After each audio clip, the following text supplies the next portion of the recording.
जंग के बीच इजराइल का बड़ा दावा, गाजा में बंधकों की जानकारी मिलने का दावा किया गया है। आपको बता दें कि रंतीसी अस्पताल में बंधकों को रखे जाने का दावा है और रंतीसी अस्पताल के नीचे सुरंग में ये बंधक रखे गए हैं। सुरंगों में हमास के हथियार मिलने का भी दावा है। इजराइल की सेना ने वीडियो जारी किया है। हिजबुल्लाह के सैन्य ठिकानों को निशाना बनाया है। दक्षिणी लेबनान में इजराइल की सेना के हमले।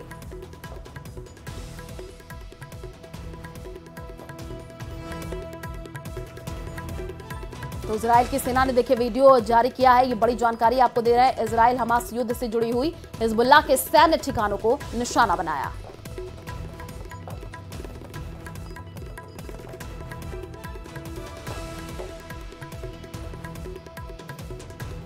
तो हिजबुल्लाह को लेकर के एक पक्की रिपोर्ट सामने आई है। इजराइल ने अब इस बात को मान लिया है कि उसे युद्ध में दूसरा मोर्चा खोलना पड़ सकता है। लेबनान की तरफ से अचानक हमले इतने तेज हो गए हैं कि अब हिजबुल्लाह को रोकना उसके लिए जरूरी हो गया है। गाजा में हमास इजराइल के 44 सैनिकों को खत्म कर चुका है। वहीं अब हिजबुल्लाह भी चुन चुन करके इजराइल के सैनिकों को टारगेट कर रहा है। देखिए रिपोर्ट।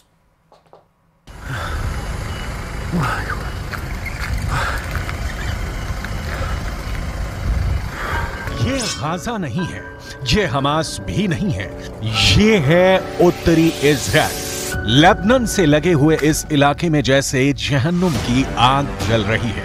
इजराइल अब लेबनान को गाजा बनाने की तैयारी में जुट गया है क्योंकि हिजबुल्लाह ने इस हमले को अंजाम दिया है। इजराइल और लेबनान बॉर्डर पर हुआ यह हमला एंटी टैंक मिसाइल से किया गया है। दावा किया जा रहा है कि इस हमले में इजराइल के कई सैनिक बुरी तरह घायल हुए हैं। अगर ये हमला बड़ा लगा तो इस अटैक को देखिए। हिजबुल्लाह के लड़ाके रमीम बैरक के पास एंटी टैंक मिसाइल फायर करते हैं और फिर होता है ये धमाका।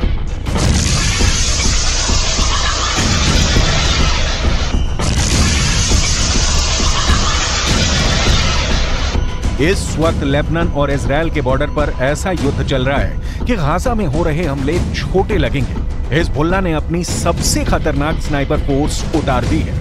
हिजबुल्लाह ने अपने एंटी टैंक दस्तों को इजराइल की पोस्ट पर लगातार हमलों का ऑर्डर जारी किया है।